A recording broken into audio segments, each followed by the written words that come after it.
Dans la Rome antique, les champs de bataille n'étaient pas seulement définis par le courage des soldats ou la stratégie militaire. Il y avait un autre facteur crucial qui faisait la différence, la musique.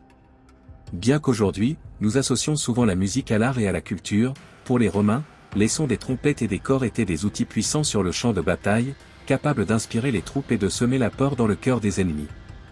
Aujourd'hui, nous allons explorer un aspect peu connu mais fondamental de l'armée romaine, comment les instruments de musique étaient utilisés stratégiquement non seulement pour organiser les troupes, mais pour nourrir le moral et rythmer les grandes batailles. Du son aigu de la tuba au bruit tonitruant du cornu, les Romains utilisaient le pouvoir de la musique pour assurer leur domination sur le monde antique. Dans cette vidéo, nous découvrirons comment la musique dans l'armée romaine n'était pas seulement une partie des cérémonies ou des défilés, mais un outil militaire qui faisait la différence entre la victoire et la défaite. Préparez-vous à découvrir comment Rome a utilisé la puissance du son pour construire son empire. La Rome antique, connue pour sa puissance militaire, n'était pas seulement une puissance en raison de son armée disciplinée et de son ingénierie impressionnante. Les Romains comprenaient également l'impact de la musique sur l'organisation et le contrôle de leurs troupes. Depuis les premiers jours de Rome, les instruments de musique ont joué un rôle clé dans les batailles, étant essentiels non seulement pour la coordination, mais aussi pour élever le moral des soldats. À mesure que l'armée romaine grandissait en puissance et en taille, le besoin d'organisation augmentait également. C'est pendant les réformes de Servius Tullius, autour du VIe siècle avant Jésus-Christ, que l'utilisation formelle des instruments avant dans la structure militaire a été établie. Les tubicines, trompettistes, et les cornicines, joueurs de corps, ont été assignés à des siècles spécialisés, chargés d'utiliser ces instruments pour donner des ordres et maintenir la discipline pendant les campagnes militaires. Ces musiciens, plus que de simples artistes, étaient essentiels pour les batailles. Il ne s'agissait pas d'un concert ou d'une fonction de divertissement. Chaque son émis par la tuba, le cornu ou le buccinum avait un but précis, appelé à la bataille, indiquer une retraite ou marquer le début d'une action importante. Les sons de ces instruments pouvaient changer le cours d'une bataille, organiser les troupes et maintenir le moral élevé. Tout comme le commandement militaire, ces musiciens étaient une extension de l'autorité du commandant.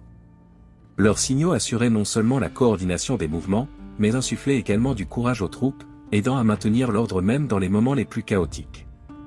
Les musiciens militaires romains n'étaient pas seulement un accessoire sur le champ de bataille, mais une partie intégrante des formations de combat. Chaque légion romaine, qui pouvait être composée de milliers d'hommes, avait besoin d'un moyen de se coordonner rapidement, en particulier au milieu du chaos de la bataille. Les instruments avant, tels que les tubas et les cors, remplissaient ce rôle vital, garantissant que les troupes recevaient les ordres, quel que soit le bruit et le désordre qui les entourait. Chaque légion romaine était organisée en unités appelées siècles, et au sein de ces unités se trouvaient les musiciens chargés de transmettre les ordres du commandant. Les tubicines et les cornicines étaient stratégiquement placés pour que leurs signaux atteignent toutes les parties du champ de bataille, des premières lignes à l'arrière-garde. Dans une armée aussi organisée que celle de Rome, chaque mouvement devait être exécuté avec précision, et les musiciens jouaient un rôle fondamental dans cette tâche. Par exemple, lorsque le commandant voulait que les troupes avancent, le son de la tuba, un instrument long en cuivre ou en bronze, était émis. Si une retraite était nécessaire, le son du cornu ou du buccinum indiquait aux troupes qu'elles devaient se retirer de manière ordonnée. Ces instruments permettaient une communication claire et efficace, même au milieu du bruit et de la confusion de la bataille. Les musiciens jouaient également un rôle important lors des marches et des déplacements. Lors des déplacements d'un camp à l'autre, les tubicines marquaient le rythme des marches, s'assurant que les troupes restaient en formation. Sans ces instruments, la discipline militaire romaine aurait pu être gravement affectée. La musique dans l'armée romaine n'avait pas seulement un but logistique, mais aussi émotionnel. Les Romains comprenaient que le moral de leurs troupes était crucial pour le succès sur le champ de bataille.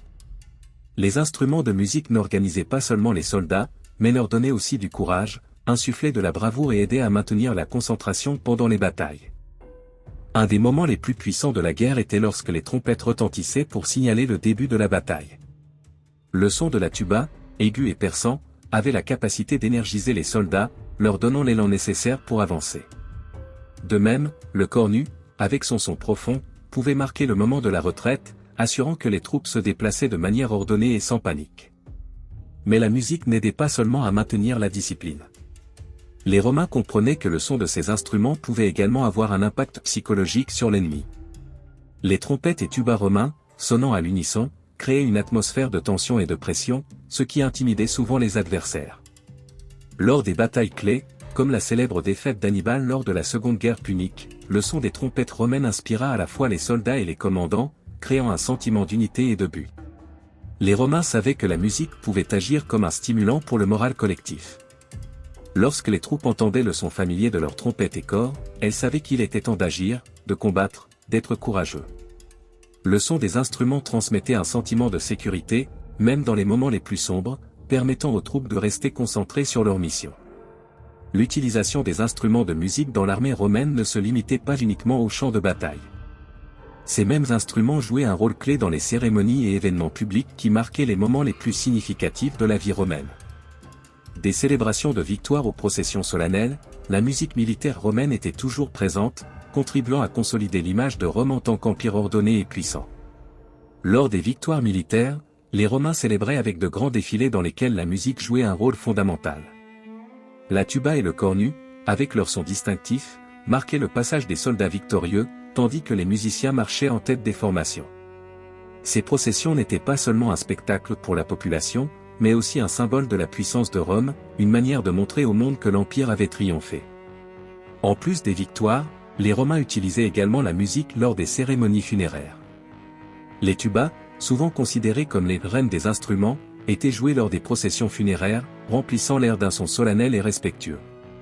Cela accompagnait non seulement les morts dans leur dernier voyage, mais rappelait aussi aux vivants la grandeur de l'Empire et l'inévitabilité de la mort. La musique n'était pas seulement un élément cérémonial, mais aussi un outil pour affirmer le contrôle et la culture de Rome.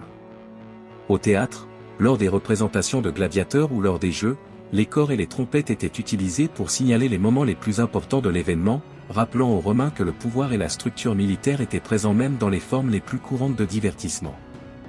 Rome, bien qu'elle fût fière de sa singularité, ne fonctionnait pas dans un vide culturel. Elle était profondément influencée par les civilisations voisines de la Méditerranée, en particulier par les Grecs et les Carthaginois, qui avaient eux aussi reconnu le pouvoir de la musique dans leurs armées. En fait, de nombreux instruments de musique utilisés par les Romains, comme la tuba et le cornu, avaient leurs origines dans ces cultures. Les Grecs, par exemple, avaient déjà développé un système musical complexe qu'ils utilisaient dans leurs propres batailles, tandis que les Carthaginois, connus pour leur habileté militaire, employaient également des instruments comme le salpinx, une trompette en métal, pour coordonner leurs troupes. Rome, toujours pragmatique, adopta ces instruments et les perfectionna pour les adapter à ses besoins militaires, les transformant en un outil essentiel pour l'organisation de l'armée. Tout comme les autres puissances méditerranéennes, Rome comprenait que la musique ne servait pas seulement à organiser les troupes, mais qu'elle était aussi un outil de contrôle psychologique. La résonance de la tuba, du cornu et d'autres instruments marquait le rythme des batailles et des marches, mais ils agissaient également comme un symbole de la présence de Rome, intimidant les ennemis et réaffirmant la suprématie de l'Empire. Bien que Rome ait adapté ces instruments d'autres cultures, elle les transforma aussi en une partie fondamentale de son identité militaire. Les Romains n'ont pas seulement importé la technologie militaire de leurs voisins, ils l'ont rendue leur propre, l'améliorant et l'utilisant pour étendre leur empire. Malgré l'importance des musiciens dans l'armée romaine, leur sort n'était pas enviable. Comme les soldats réguliers, les musiciens étaient exposés aux mêmes dangers de la guerre. Leur rôle principal était de servir de transmetteurs d'ordre, mais sur le champ de bataille, cela signifiait qu'ils étaient en première ligne, aux côtés des soldats. Souvent, les musiciens étaient considérés comme faisant partie de la hiérarchie militaire, mais ils ne bénéficiaient pas de la même protection que les officiers ou les troupes d'élite. En période de conflit, ils étaient envoyés dans les mêmes batailles dangereuses, et bien que leur rôle ne fût pas directement combattu, leur vie était constamment en danger. De plus, malgré la portée de leur travail, les musiciens ne recevaient pas de compensation spéciale pour leurs efforts. La plupart d'entre eux vivaient dans des conditions difficiles, tout comme les soldats réguliers, et leur rôle dans l'histoire de Rome, bien que crucial, était relégué au second plan. Ces hommes, vêtus de peaux d'animaux sur leurs casques et avec leur armure, représentaient le côté le plus méconnu mais tout aussi important de l'armée romaine. Bien que la musique ne fût pas une partie des tactiques de combat direct, le sacrifice des musiciens était tout aussi significatif. Comme les soldats, ils ont aussi joué un rôle fondamental dans la victoire de Rome, et leur vie a souvent été écourtée, comme celle de nombreux autres dans les guerres. L'histoire de l'armée romaine et de son utilisation de la musique est un rappel fascinant de la façon dont une civilisation peut combiner culture, stratégie et organisation de manière inattendue. Les musiciens militaires romains, bien que souvent oubliés, ont joué un rôle vital dans le succès de l'Empire. Leur capacité à coordonner les troupes, à insuffler du courage et à façonner l'esprit de Rome était essentielle pour contrôler ces vastes légions. Bien que leur sort ait souvent été aussi tragique que celui des soldats qu'ils accompagnaient, leur contribution à l'armée romaine ne doit pas être sous-estimée. La musique romaine n'était pas seulement un instrument de combat, mais une façon de construire l'identité de l'Empire, de communiquer son pouvoir et de maintenir le moral élevé, même dans les moments les plus sombres. Aujourd'hui, bien que la musique sur le champ de bataille soit devenue obsolète, l'héritage de la manière dont Rome a utilisé les instruments pour organiser son armée reste un témoignage de l'ingéniosité humaine. Les Romains savaient que la guerre ne se menait pas seulement avec des épées et des boucliers, mais avec le son, la discipline et la capacité d'inspirer ceux qui se battaient. Donc, la prochaine fois que vous entendrez le son d'une trompette ou d'un cor, pensez aux anciens musiciens romains qui ont utilisé ces mêmes instruments pour transformer le destin d'un empire entier. La musique, comme le pouvoir, a la capacité de changer le cours de l'histoire. Si vous avez été surpris par le rôle crucial que la musique a joué dans la Rome antique, n'oubliez pas de liker et de vous abonner à la chaîne pour découvrir d'autres histoires fascinantes de l'histoire de l'Empire romain. Laissez-nous vos pensées dans les commentaires. Que pensez-vous de la relation entre la musique et le pouvoir dans les batailles romaines ?